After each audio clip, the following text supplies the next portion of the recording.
أنا عايزة أرجع لأيام زمان، مش عايزة موبايلات ولا تكنولوجيا، عايزة التليفون الأرضي، مش عايزة دش ولا 2000 قناة، عايزة الأولى والتانية والخامسة وبس كده شكرا.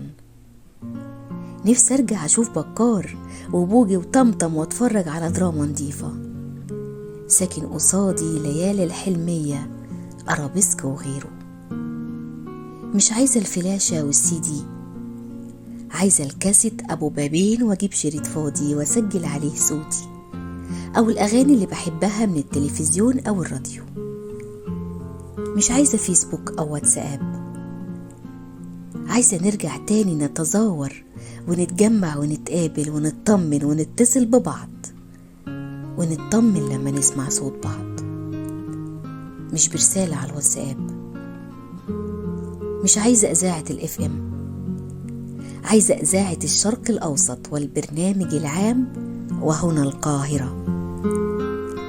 مش عايزة سخافات واستخفافات واستظراف، عايزة الكاميرا الخفية بتاعة الراحل إبراهيم نصر مع الناس الطيبة التلقائية الحقيقية بدون تمثيل أو اتفاقات في شوارع مصر.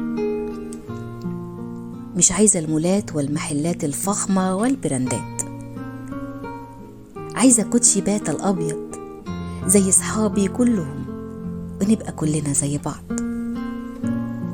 عايزة أرجع أستنى يوم الخميس عشان أخلص كل واجباتي ومذاكرتي وأصبح الصبح الجمعة بدري أروح لجدي وجدتي وانطلق عندهم من معاناة الأسبوع. عايزة إعلانات طارق نور اللي كنت حافظاها كلها صم ولغاية دلوقتي. عايزة بابا ماجد وماما عفاف وماما نجوى وبقلز وماما سامية وكرنبة. نفسي أصحى في يوم من الأيام ألاقي أغاني المهرجانات انقرضت واتمنعت وكانت كابوس وراح لحاله.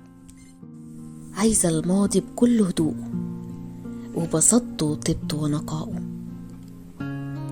مهما الدنيا اتقدمت في كل المجالات هيفضل دايما جوانا مكان خاص للماضي، للطفولة، للبراءة. هيفضل دايما جوانا الحنين وهنفضل دايما عايشين على الذكرى. أنا عايزة أرجع للزمن اللي فات.